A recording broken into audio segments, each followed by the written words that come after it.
We've been getting some complaints. Oh, 'cause we black?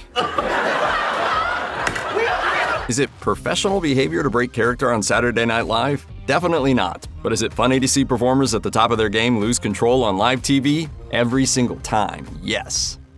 I guess I had 2 bones in my basement. That's so crazy. What are the odds? You might think that host Pedro Pascal's laughter was all part of this 2023 sketch, but he admitted on Late Night with Seth Meyers that it was real.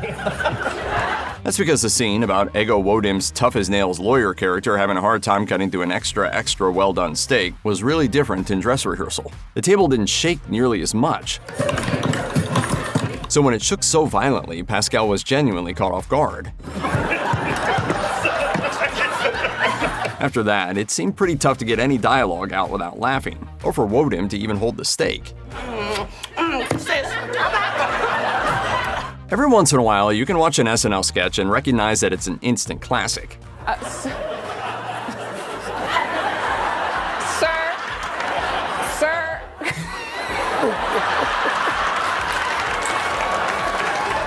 Gosling and Day can't keep straight faces either. I've heard rumblings. It's a wonder that Kenan Thompson doesn't lose it. On the Beavis and Butt-Head, I got lucky because I broke really hard at dress rehearsal. Like, really hard. I was, like, in tears. Hey, they laugh like them too. Jimmy Fallon notoriously broke all the time. David.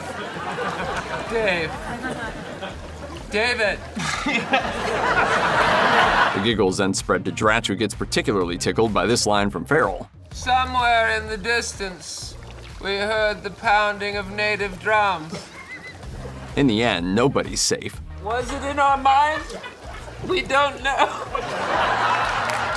Apparently, more than we saw was going on under the water to tickle the funny bone. Before I said my line, exactly. you give me a little squeeze on the kneecap. Will Ferrell was notoriously difficult to break during his run on SNL, but Tim Meadows caught him totally off guard in a sketch from 2000 where Ferrell plays an incompetent but rude doctor. I'm sorry, there's absolutely nothing I can do for your son, but I can do the robot. According to Saturday Night Live historian Nick DiGilio on his podcast That Show Hasn't Been Funny in Years, a sketch bombed in dress rehearsal. So writer Adam McKay told Meadows to just improvise something weird instead of saying his scripted lines when it came on. That'll be $5,000. Good day to you both. What the hell was that? Ferrell tries so hard to hold it together, but it doesn't work. We misplaced your baby. Jeffries was a recurring sketch in the early 2000s where sales associates at a high-end clothing store shamed customers for their taste. The most memorable of those by far came when Sean Hayes hosted in 2001. Once again, Fallon just can't contain himself. For your information, guy. Things really escalate when Ferrell arrives on a motorized scooter. Fallon's busting up as soon as Ferrell rolls out, but then Ferrell pulls out a tiny cell phone and it becomes a struggle for anybody to get a line out. Hello? We're going to the Dolce & Gabbana show. How fast can you have your bags packed for Milan? Poor Sean Hayes is in stitches. My boss Mentos. Kate McKinnon had a knack in general for making castmates and hosts crack up on stage. Her character that was pretty much guaranteed to draw laughs from whoever was in earshots was Colleen Rafferty. Look, it wasn't my worst Wednesday night. Real vein strainer, just sort of, and not even a pellet. I'm going, and I'm shaking. Then the alpha comes in and he challenges it, right? He goes like this. We'll have to explain this 2018 sketch carefully on a family-friendly channel. Cecily Strong plays a woman with an older husband, played by Bill Hader. She brings him to an all-women's game night just as his fertility drugs kick in, and she really wants to have a child. So she seizes the opportunity.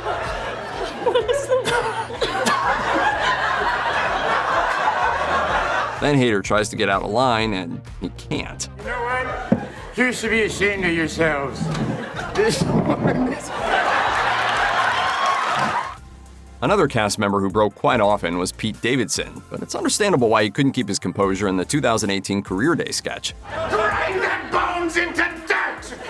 Make them regret they were ever born! Host Adam Driver plays it so straight as Davidson's elderly father that Davidson's trying to hide a smile from the get-go. Look at your father, boy. Look upon your father with pride. By the climax of the scene, where Driver is smashing a stuffed crow with a cane, everyone else on stage is stifling a laugh. I have licked you into pickings! I crushed you into the ground! The basic premise of Bill Hader's Stefon character on Weekend Update is already pretty funny. And this place has everything. Kiwis, spud webs. I love Stefon, but I always feel bad because I've never done it without breaking. But what really levels it up is knowing that John Mulaney had the express goal of cracking Hader up with lines he'd never seen before. Asbestos, lupus, the magazines at Supercuts, Dan Cortez. Well, they have a Jewish Dracula. Oh, what's his name? Sidney Applebaum. When Hader came back to host the show in 2018, Stefon also came back, of course. Moonlight, La La Land, both right.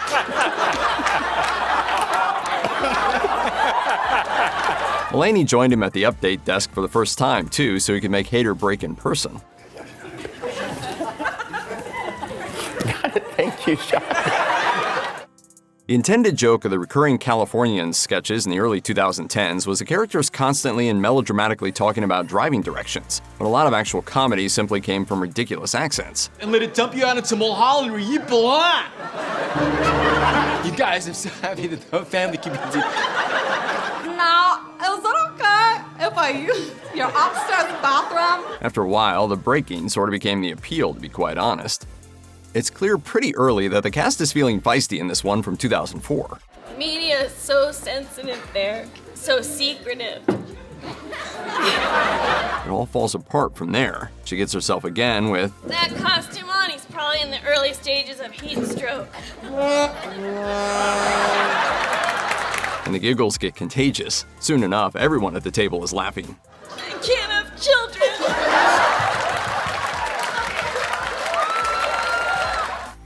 SNL has done hundreds of game show parodies over the last 50 years. But this 2012 send-up of The Price is Right is especially memorable because everyone except the stone-faced Vanessa Bayer starts laughing.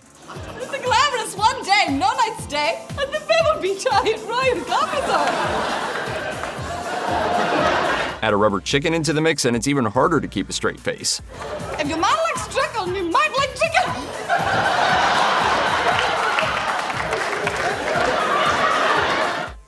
Anything can happen on live TV, including members of the crew appearing on camera when they don't mean to. At one point, a stagehand runs out to help A.D. Bryant switch out her costume, in full view of the camera.